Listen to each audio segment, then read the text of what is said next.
Hey, welcome everyone. Welcome back to the podcast. I am Martine, and you are listening and watching Martine's Musings. Today, I have a really special guest with me here today, Jamal Jivanjee. He is a Amazon best-selling author, a podcaster, and life coach. Welcome to the show, Jamal.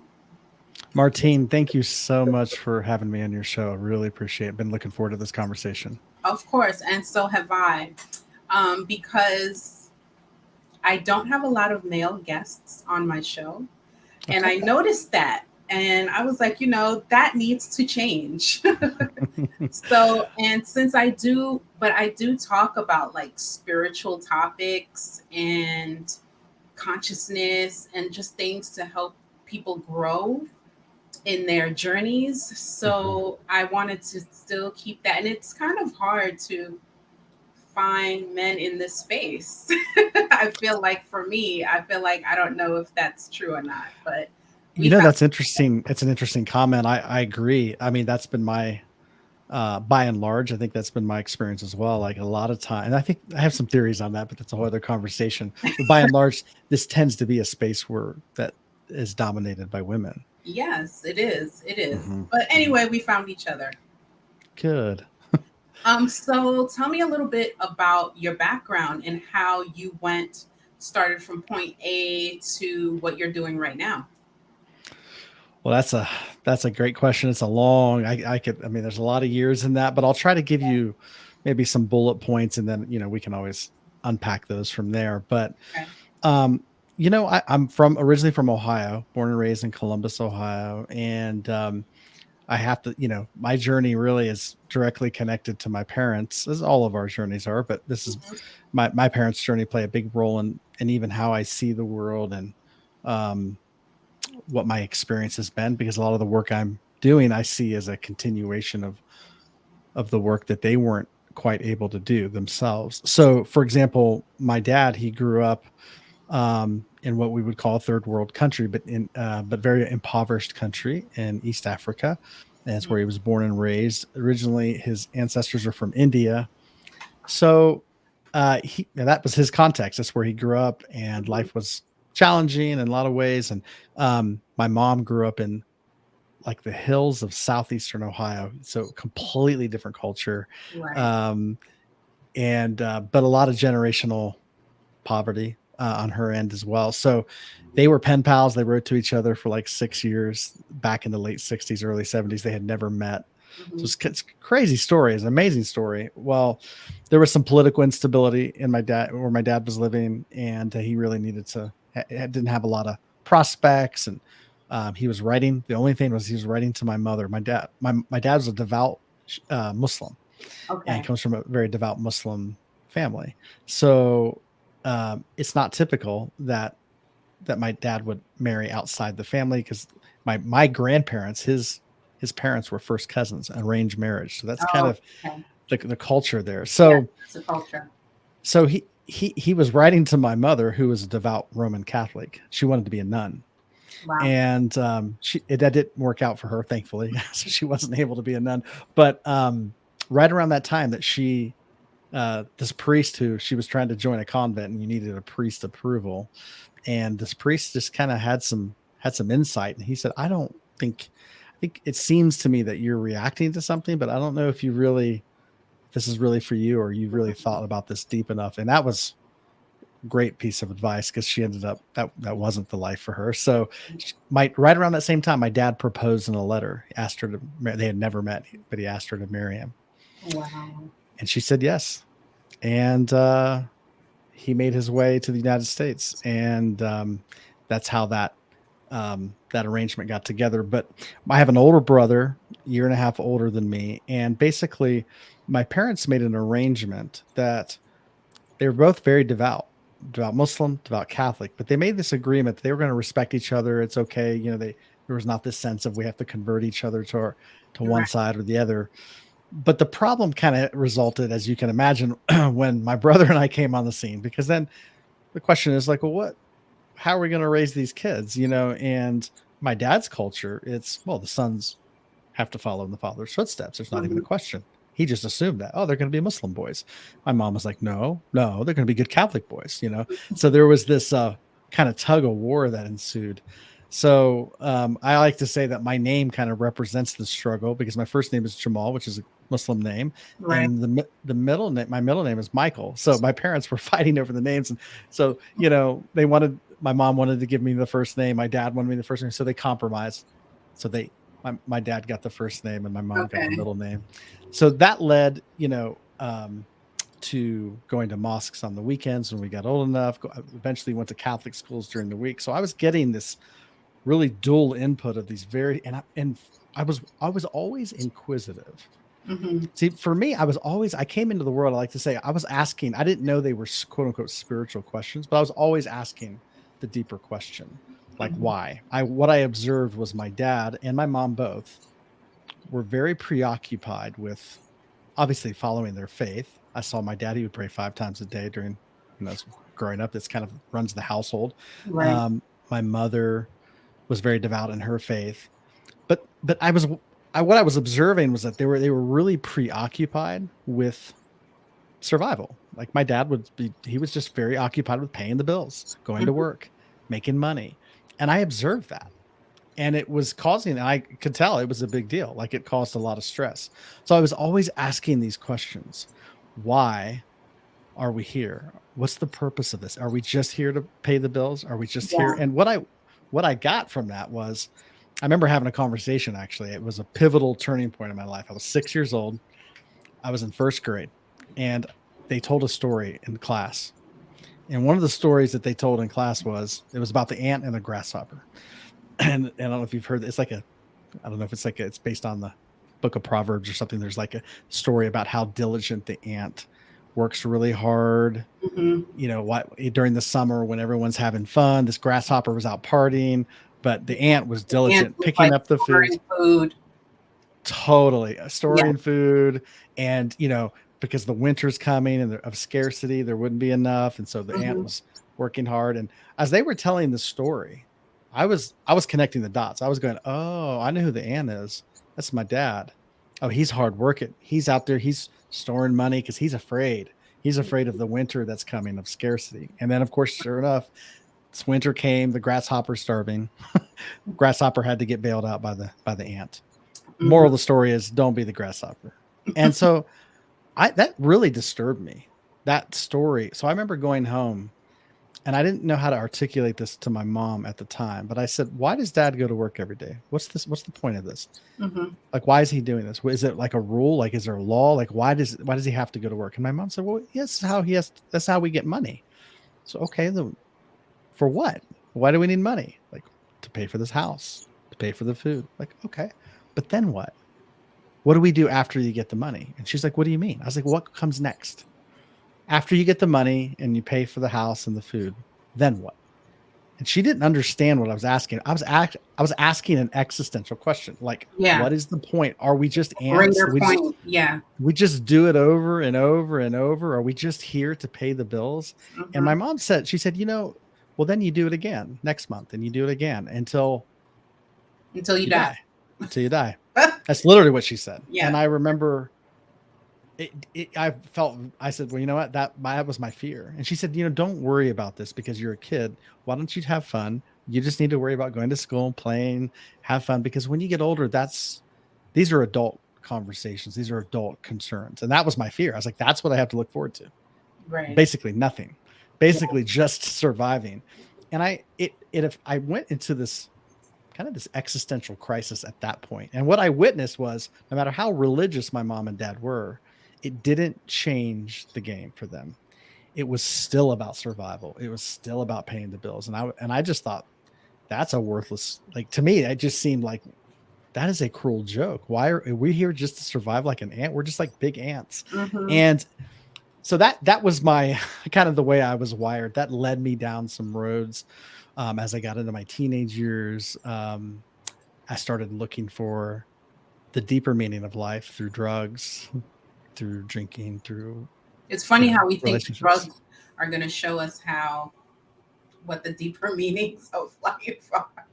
I know it's interesting, isn't it? Well, I got kicked out of school. I was going to Catholic schools, and I was got in, starting to get into trouble. I was, Mm, really, really like kind of lashing out at this pain I was having. I didn't realize I was actually hurting, and I was looking for a solution. I just didn't have the consciousness that, when you're a young teenager. But yeah. I remember my brother had been kicked out of school, and so I was following in his footsteps. I got in trouble at school. I was sitting in the principal's office, and he said, if you, my brother's a year and a half older than me, and he said, if you keep going down this road, you're going to be like your brother. You're going to be in the same place. You're going to follow in his footsteps. Is that what you want? And I actually thought about it. I thought, well, is that what I want? Because my brother, he looked to me that, he's enjoying life. He's really, I think he's got the meaning of life. He's the only one in my family that actually seems to be enjoying this thing, Oh, enjoying his life. So when they asked me, the principal said, "Hey, do you want to be like your brother?" I said, "Actually, I do. I really do. That's my role model." And he said, "Okay, you're out of here." And he kicked me out that day because he thought I was being, yeah. just being a smart aleck or whatever. But I went down that road for a while because I was looking for the deeper meaning, and obviously, I thought that worked, and it did work until it didn't. Hmm. Eventually, around the age of 18, I became a new dad. So I was a young father. Had Okay. my girlfriend in high school got pregnant my senior year, which was a crisis for me of Yeah, of what am I course. going to do? What's going to happen? That led me to I had some people in my life that really, they were quote unquote evangelical Christians, Okay. really um, poured a lot of love and concern and care into me. And so I went down that road. And so I was probably an alcoholic at that time, um, in lots of codependent relationships, unhealthy relationships. And so that was my addiction. I was running from the pain in those things. So when I became an evangelical Christian, I just replaced those addictions, Hmm. the pain that I had was operating from. I shifted from that to God, and that eventually led me down an entirely different path. At the same time, though, after high school, I got a job as a corrections officer in a prison. Ended Okay. up working as a corrections officer. Ended up doing that job for about 5 years, which was very eye opening for me. And there's a whole set of lessons, but I started to realize in that job as a corrections officer, I always tell people I discovered the goodness of humanity as a prison guard in the prison. It took me working in a prison Mm, 8 hours a day for almost 5 years to realize that human beings, at the fundamental nature, at the get to the core of them, were actually really good people, are which really is, good. Yeah. yeah. And I didn't know that. I thought, oh, these are just evil people. These are just messed up people. But I started to realize that no, behind every person, if you get deep enough in each person, you hear their story, there's pain there. But Hmm. if you get beyond the pain, there's just pure beauty, Yeah. pure beauty. And I I agree. started to see that in the prison, changed my life. I How did you eventually, how did oh, you sorry. transit no, I'm sorry. How did you transition from being an I can't Evangelical. Yep. evangelical Hmm. Christian? How did you transition out of religion, the religion box?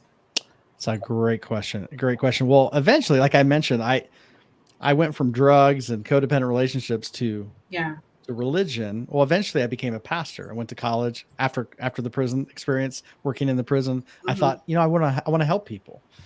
And because I could see people are beautiful. People don't know how to handle their pain. So I thought I could help Hmm. them. Hmm. So this led me to the quote unquote Bible college, eventually got the degree, became a pastor, started a church, and I thought, oh, this is it. This is it. This is what I've been looking for. Yeah. Um, but it wasn't. It was an addiction.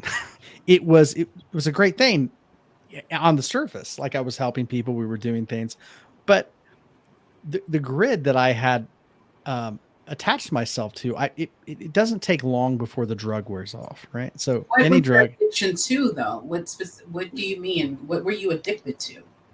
yeah, yeah. So addiction. I have a friend that says an addiction is whatever substance or distraction that keeps you from feeling what you need to feel. Mm. So for me, I had some pain points. There was something going on deep inside, and this goes into some of the dynamics I had going back to my parents and their structure. But I there were two main pain points that I didn't know I was on the run from, because I was see when you got something going on in here internally, when you have pain and trauma that's unmitigated internally, that's unsustainable, because it feels too difficult to, so we automatically, the self-defense mechanisms kick in and lead us to the addiction. So for some people it's relationships, for some it's drugs and alcohol, for some it's religion. For me, I had all of it. So I just went from addiction, but it was the thing that distracted me. If I could help other people, if I could love other people enough, Mm-hmm. then somehow that was my salvation. That's what I thought. But we typically try to love other people in the way that we have needed to be loved. That's very common. Mm-hmm. So for me, my pain point was abandonment, a real sense of that the people in my life that needed to show up for me when I was young, emotionally in every way, they didn't have the ability to do that. Right. So I profoundly had this deep sense of being alone and isolated. The Mm-hmm. other pain point was a sense of insignificance, like my best isn't good enough. Like if Mm-hmm. I show up with my full presence, I will not be desired. So I felt like I had to hide. There was parts of me that I couldn't show fully. Mm-hmm. So that was my pain point, and that was what I was on the run from. So the addictions, and this point being religion, if I could just help other people, if I could just serve God and do all the things that you know, that I thought would make God happy, or that would help enough people, then suddenly maybe I'll eventually be good enough, Be worthy. and be worthy, and then even be accepted and loved. And Right. I didn't. This wasn't conscious. Again, all of this was unconscious. I didn't know that. Mm-hmm. But eventually, I took a trip. I remember after about 2.5, 3 years into starting a church, I started my own church, and things were going great on the surface. People loved. It's growing. All the great things are happening. But deep inside, I knew, is this it? Really? Because I didn't feel any different internally. Externals look great. Internally, I was still suffering. And I Right. was trying to put my finger on, why do I still feel this way? Is this the kingdom of God, so to speak? Is this is this the, this salvation that everyone's talking about? Why does it feel this way? And I was getting honest with myself. So eventually I took a trip overseas with a group of people. We spent some time in the Middle East.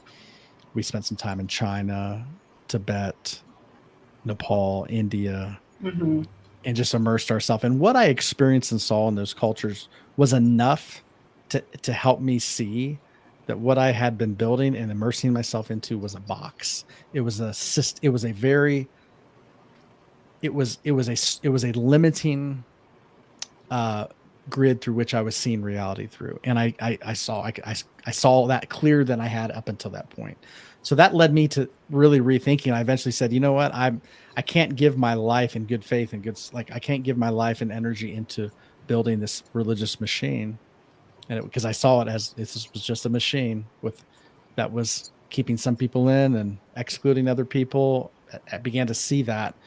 And so I was honest about that, and I stepped down from that position, Mm-hmm. and started to rethink what is the truth here, and just questioning things, as opposed to grabbing onto doctrine and really just being so sure Right. Right. in these doctrinal statements. What I started to do is I started to question things, ask questions, go deeper a little bit, and that led me to discovery at one point of where a lot of this came from, a lot of the religious ideas and systems that I had bought into. What was the history? So I started getting into the history of it, seeing how it was constructed, and that was eye-opening. And um, eventually, though, what was the game changer for me was the pain that I had been running from, of abandonment, of not being good enough, eventually blew up. It basically came to the surface, Mm-hmm.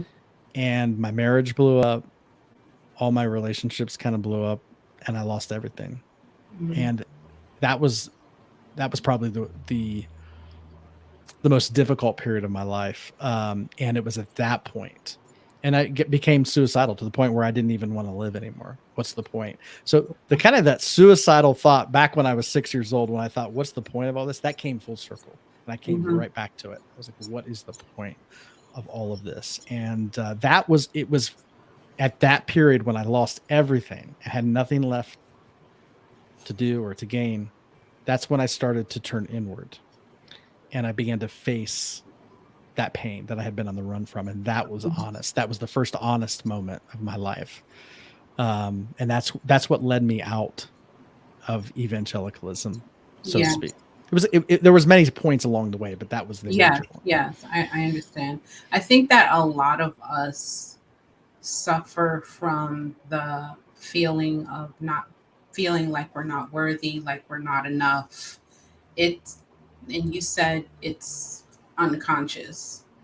Mhm. And it is, even it gets the best of us sometimes, and we just don't know that we're operating in that program at the Mhm. time because it just feels so normal.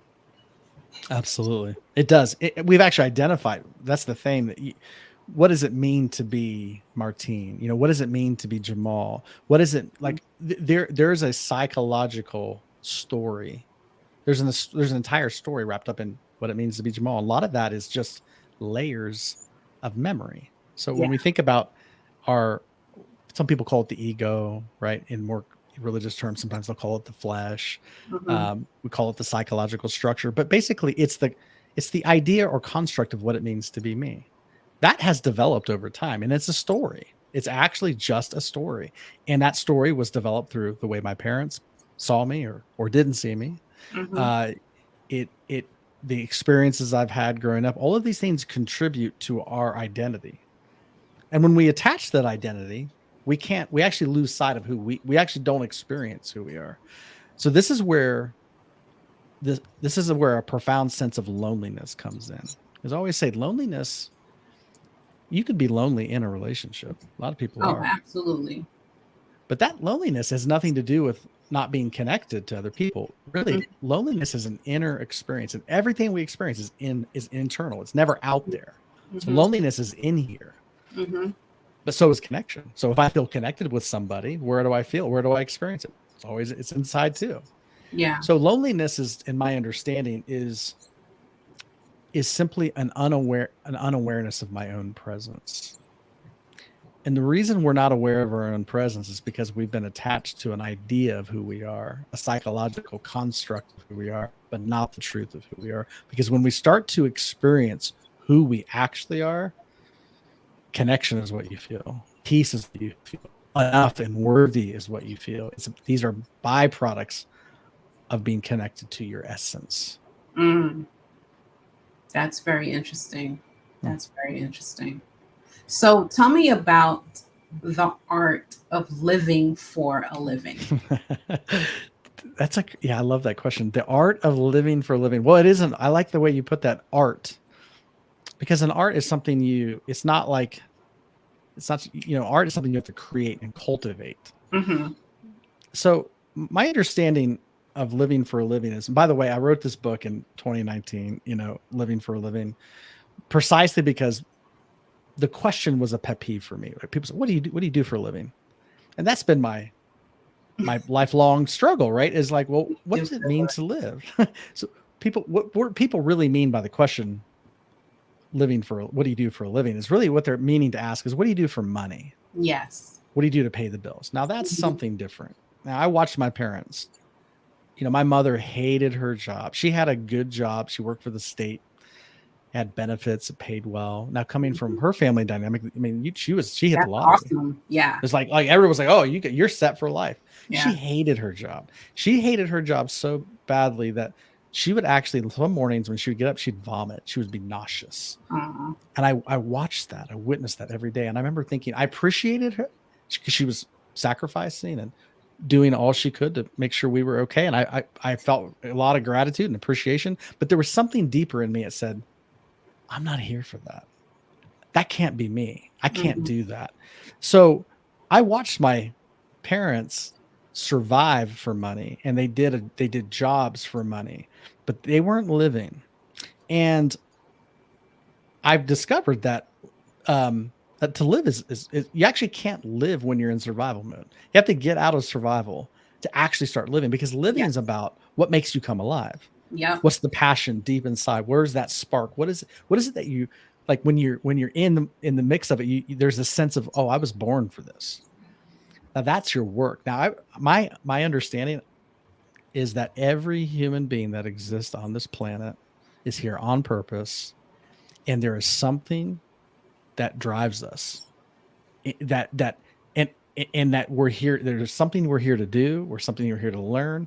And so, living for a living, when you begin to begin, when your work, your life's passion begins to become aligned with not survival, but really your essence as a being in alignment with who you are, that's what it means to live for a living. So, because you're actually, it's not, some people say, well, you mean, are we here just to do nothing? Like, no, no, no, we're here to live. People say, well, I don't know what my purpose is. And then people, will stress out. I don't know. I got to figure out my purpose. But I don't think it's as complicated. It's not that complicated. I always say, even though I may not know even though you may not know what your purpose is, I can tell you this: everyone's purpose is to live, to experience life Yep. to the fullest. Yes. So that means if I'm drinking a cup of coffee in this moment, there's two ways I can drink it. I can drink it unconsciously, or I can drink it consciously. If it's unconscious, then I just get past it. I'm looking to the next thing. Not What's for enjoying. lunch? What's for dinner? But if I'm right here and I'm dialed into this moment and I'm drinking this coffee, and it can be the greatest thing in the world at that moment, because I'm living in this moment. Yeah. Typically, we don't get there until we get bad news, right? And we hear this about this all the time. Somebody will get a phone call from a doctor or something, and it's, hey, we may get the news delivered that we have 6 months, we have a year, and it's amazing what happens. Right now, we have a family member right now who has terminal cancer and who's passing away and on hospice. And I just got back spending the weekend with them, Mm-hmm. and he was a very driven man in his younger years and going after it and all, and now he's reduced to a hospital bed. He's just laying in this hospital bed, but he loves coffee. So in the morning, that's his thing. So he's sitting there with a cup of coffee, and he was just looking at it. He was stirring, kind of swirling it with his hand. He would take a Mm-hmm. sip, close his eyes, and then he looked up at me and he just said, "This is it. This is the gift right here." And it took for and so many people, when we get these diagnoses, right, will say, "I wish I could go back. I wish I could appreciate that person, or I could have this, Think I could appreciate differently. the meal." Totally. Like, I would be more, people regret not being more present with the simple things. Mm-hmm. But that's living. So it's cultivating the art of dialing into this moment and experiencing life the way life can be in this moment. That is the art. Then we're living for a living. Mm. And how do you, as a life coach, how do you bring all of that together for a client, like in a Mhm. session? Do you know what I mean? I do. I do. Yeah. So, so this is a process. So Mm-hmm. basically, in the kind of life coaching that I engage with, is life coaching can mean a lot of different things. So there's all kinds of life coaches out there, and with different focuses. My focus, I would say, is, I say it's a spiritual focus. But what do I mean by spiritual? That's a loaded word, right? Because depending on your Right. religious background, it can mean a lot of things. So by spiritual, all I mean by that word is beyond the physical. That's it. Because we have identified the problem, our suffering, what's causing human suffering. Like, our suffering can only exist in two places. It exists in the past or in the future. So if you think about Mm-hmm. it, Yeah. where's the past? So our thoughts about the past, unresolved trauma. Now, that, when I say in the past and the future, that's the mind, right? That's all in the mind. Mm-hmm. Past and future doesn't actually exist anywhere. Like, you can't find it anywhere. So it's just in the mind. So in the mind is actually a part of the body. Body, mind is like two sides of a coin. You have heads and tails in a coin. The same thing. You have body, you have mind. So the body, the physical body, is simply an accumulation over time of food that we've eaten and metabolized. The mind is simply an accumulation also of memory from the past, of experiences, beliefs, impressions, lots of things, lots of different layers of it. Mm-hmm. It goes back generations even. way before we're even come on the scene physically here. So we're dealing with all of that. So the mental body has this component of past and future. So when we suffer, it's because there's some dynamic that we haven't been able to let go of or process from the past. And what happens is the mind then projects, when it starts to visualize the future through imagination, it can only project that. It can only, and so like then the future feels scary. So then we're in resistance to this future, trying to make sure this scary future or this doesn't happen. So then we're in reactive mode in the present. So this is where people's suffering are coming from, the past or the future. But if we can get dialed in to this moment, there's no problems in this moment. Yeah. You cannot have a problem in this moment. I say in the present moment, all the problems we can think of, they're all in the future, even if they're 5 minutes in the future. It's still the future. That sounds like, I feel like I read that in a Buddhist book. That sounds like a Buddhist theory to me. Like our suffering is in the past and the future. Am I correct? Am I right about that? That's a very Eastern. The folks in the East have really understood this and emphasized this. Yes. See, in the West, we say West, Europe, America, we're really overly identified with the intellect, with the mind, the physical nature, right? So, and this is. So basically when people say, well, who am I? Really, we're talking about our body or mind. We're really not talking about anything beyond that. Well, that's the problem. So there's a process in order to end suffering. What's really, really needed for us is to go beyond this physical body-mind construct. So there is a process. So first thing we begin to do is to just see we begin to look at why does my life feel the way it does? So we start to look at the past in coaching. We do get a clear picture of what have I experienced? What's the past? This is going to give some indicators as to why I'm being triggered. And where trigger is really just me. Like events will happen in the present and they cause a lot. People see the natural thing to do is to say, well, the reason I'm suffering is because of that person or this situation out here. Then as soon as we do that, we're in resistance to what's happening. Then and whenever you're in resistance, you can't get to the root of the problem, because what you resist, there's a principle here, what you resist persists. So the illusion is that my pain is out there. It's in that person, in that situation. And if I could just fix that out there, it'd be fine. But that's like trying to look in a mirror. If you see a cut, if you look in the mirror and you see a cut on your face, if you put the Band-Aid on the mirror, it doesn't do anything, right? So it doesn't actually fix it, because it's just a mirror of it's just a reflection of the source. So this is a hard concept to grasp, but in coaching, what we do is we help people see what you're experiencing by and large is a mirror of your past construct.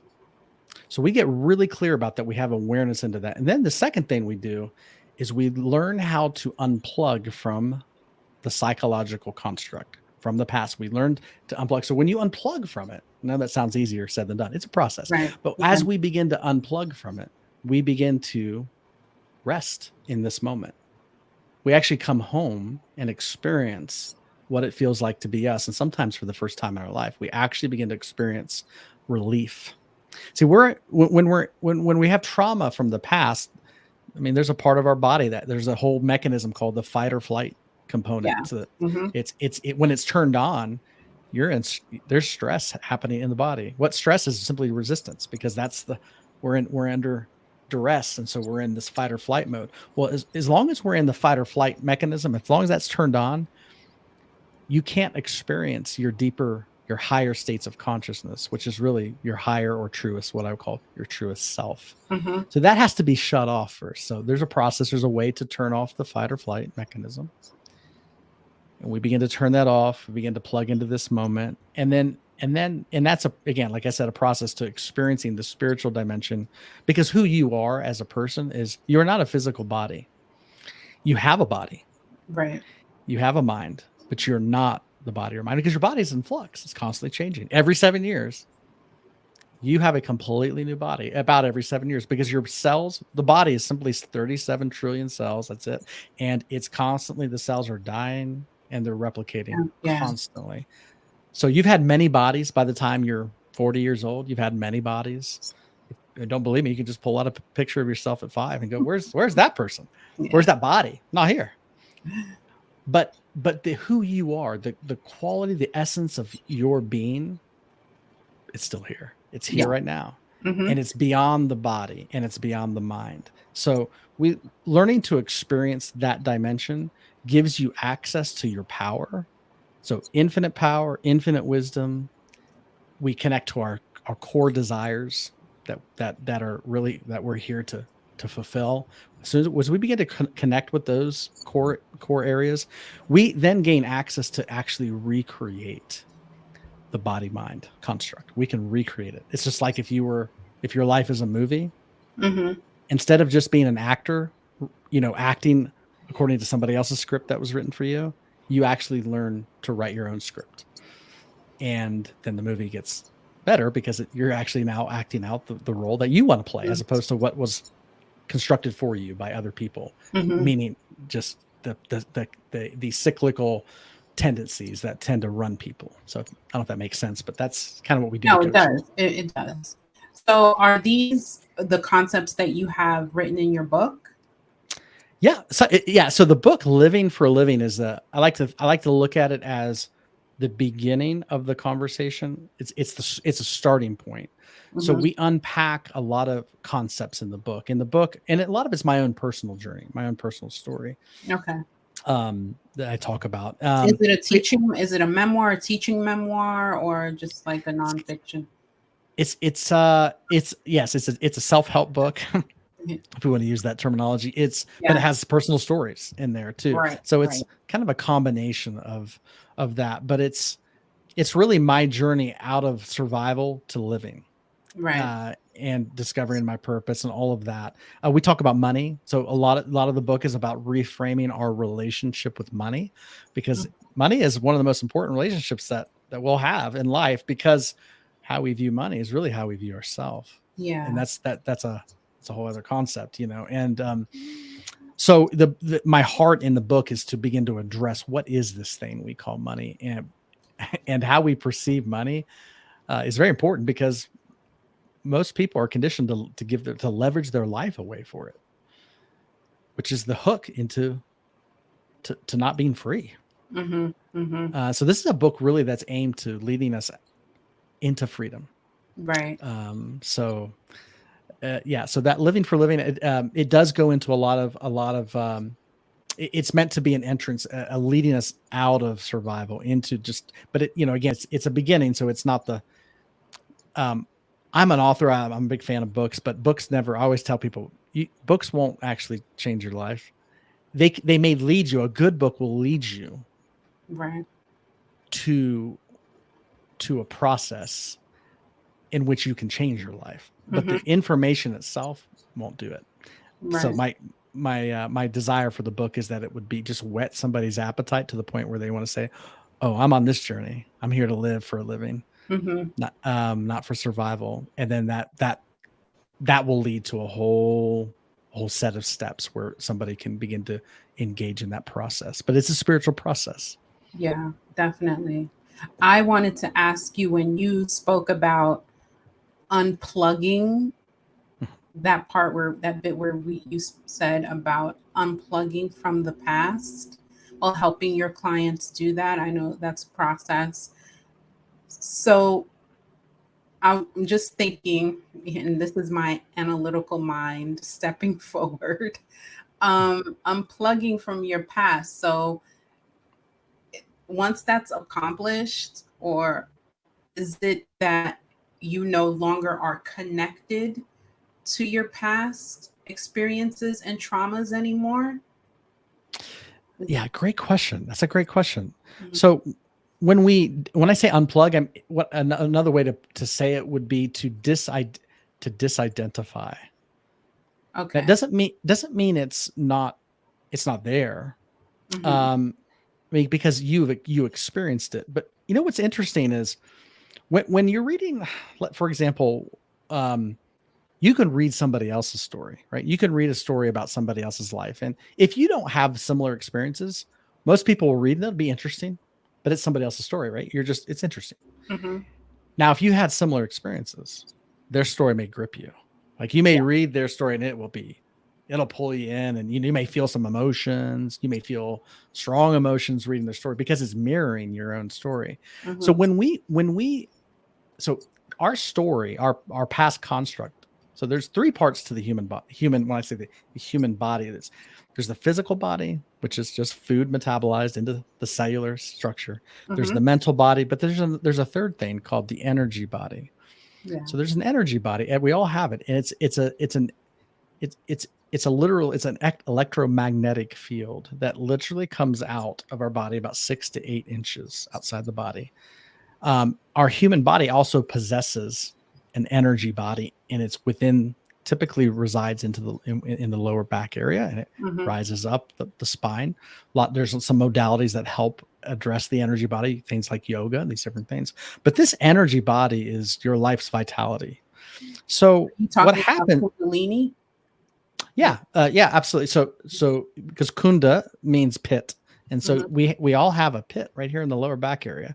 Mm-hmm. It's a pit, and lini it's like a lingam, but it's kind of a coiled Yeah. structure, but it's an energy that comes up. It's Right. just it's just in the body. It's interesting. What I find to be fascinating. I've done some work with chiropractors and talked with them, and I'll ask them like, why, how does stress play a role in back issues? They're like, oh yeah, if you're stressed out, you have a bad back, right? How many people? It is literally people will have these bad backs and they just accept it. Like, oh yeah, I don't know, I just have a bad back. Like, why do you have a bad back? And it usually starts in the lower Mm-hmm. or upper, but it affects the back. Why the back region? Well, because that's where our spine is, and this is also where the energy. There's an energy center. So when we don't process our energy, the older you get, the more that you're operating from these tendencies. What happens is you almost get there's a density, a heaviness that starts to settle in and compact. It's like pushing that energy down. That's why sometimes you'll see older people hunched over, Yeah. but for no reason.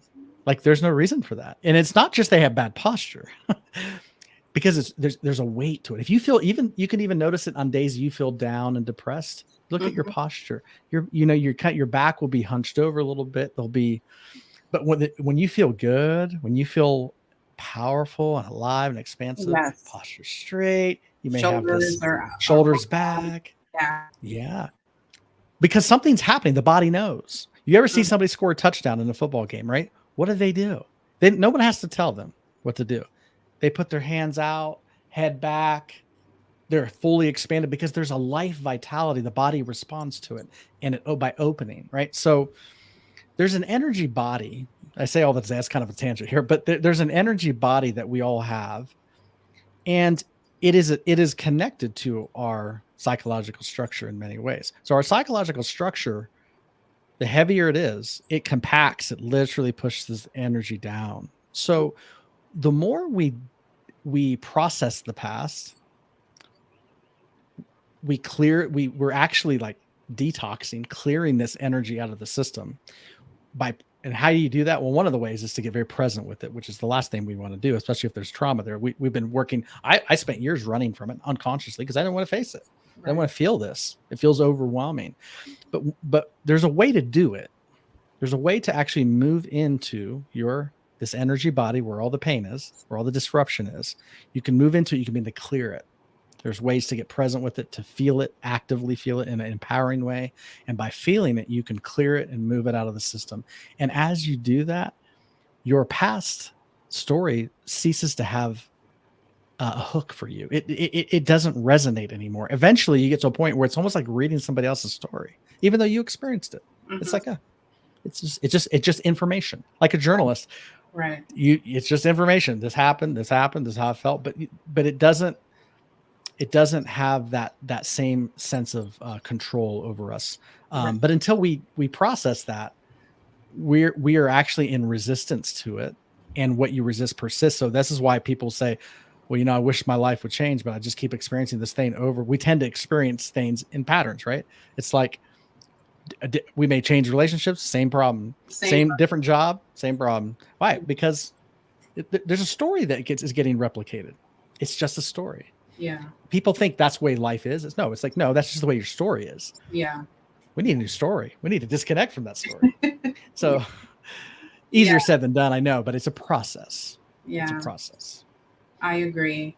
So we've been talking for a while, but it's been a great conversation. I wanted to wrap up with asking you would you what is what message would you want to send out to the listeners right now who are looking to really change their lives and kind of live in, live as their truest self? What give me something basic, or something that someone can do, Mhm. to start. Yeah, great question. So first thing I would love to just say to people and to encourage people Mhm. is to let go of the illusion, because this is a persistent illusion that gets us. Let go of the illusion that your solution is out there, that your pain is out there. So number one, just realize your pain and your solution is not out there outside of you somewhere. That this is the pain is inside of you. It's attached to the energy of this story from your past, but the Mhm. solution is also inside of you. So knowing where to look, number one, is just key. Is because that for years I was looking for the magic pill or whatever, or the right Yes. relationship, the right Yeah. job, the right. Yeah. If I'm just The not in the right right profession. situation that will Yeah, allow this, if everything will be in this way, this way, this way, then I can flourish, then I can be dot dot dot. 100%, Yeah. 100%. And when sometimes it's like it's just knowing where to look. Like if I lose my keys or my wallet, and if I think that they're under the bed somewhere, then I'm going to look under the bed and scour the bed, but they may not be there. And Right. so you can't find something if you're looking in the wrong place. So I always say what you're looking for is not out there; it's actually in somewhere. That's a game changer. Just that realization. Hmm. Uh, there's so many things we don't have control over in life that occupy a lot of our attention. Politics. Again, I'm not. That has a role. There's a role for that, but we don't really have control over what political leaders are doing or not doing. We don't really have control over the weather. We have no control over the economy. We have absolutely no control over what anybody else is doing. We have to learn Right. that one. You cannot control what another person thinks, says, or does. Right. So but one we actually do have control over the most important thing in life. That actually is the game changer and dictates our life, and that is our internal state of being. But it's the last place we go. It's the last place we're trained to look, It but really it's is. the only dimension that we actually have control over. And so my encouragement for folks is whatever you need to do. I always ask people this there's a posture. I always have people sit, you can sit in a chair, your back straight, Hmm. have your hands open, palms on your lap, you close your eyes and take a deep breath in through the nose Hmm. and then exhale through the mouth. Just take a series of these deep breaths and just through as a prayer, a great starting point is to just say, I am open to whatever teaching, whatever teacher, whatever apparatus needs to come into my life to lead me inward to the truth. And just position yourself. If you do that daily, just open yourself up to that. Watch what happens. Things will come into your life. Books, people, the right situation will come into your life to spark your attention, and follow that. You'll know, because when we know. See, truth is is experiential. One of my favorite things that Jesus said, to quote Jesus, he said, "When you know the truth will make you free." It's experiential. Yeah. No one has to tell you when you stumble on it. You know what you're hearing is truth. And Yeah. I always just tell people, Yeah. tune into that and follow that and see where it leads you. Yeah. Um, so that's probably the best thing I could tell people to do for starters. Yeah. Yeah. Awesome. Awesome. Thank you for joining me. This has really been a great conversation, really enlightening. And I hope that those who are watching and those who are listening really get a lot out of me and Jamal's conversation. So, where can anyone find you? First, where can they find your book? Thank you for that. But can I just say this real quick before I get into that? I just want to thank you personally You're for creating this show, because I know that it takes a tremendous amount of intentionality and work and consistency to create conversations like this. It's not easy, but I applaud you for doing it. It is always beneficial and always worth it. So I just want to acknowledge that and say thank you for extending the invitation, letting me be part of it. That's not a small Oh, thing. thank you. Thank you so much. I really Of appreciate that. of 'Cause this course, and podcasting is not easy. it's not. People think on the outside they think, oh, it's just no. It takes Yeah. so much work and consciousness and intentionality. It's Yeah. so much of what the work that goes into it's not quote unquote sexy. You know, it's just. Hmm. But I know why you're doing it, and it's beautiful, and it's needed. So, um, probably the best way people can get in contact with me is just through my website, and that's just my Okay. first name and last name, JamalJivanjee.com. So Okay. my book, I have a podcast as well, and then also my coaching work is all connected to the website, and I'm Okay. also on social media, but all that stuff is on the website too. So it's probably Okay, the easiest I'll place. put all of that information for anyone who wants to contact Jamal in the episode notes in the description box if you're watching this on YouTube. All right. And so, again, I want to thank Jamal for being here. Thank you all for listening and watching. And I will see you guys next time. Take care. Bye.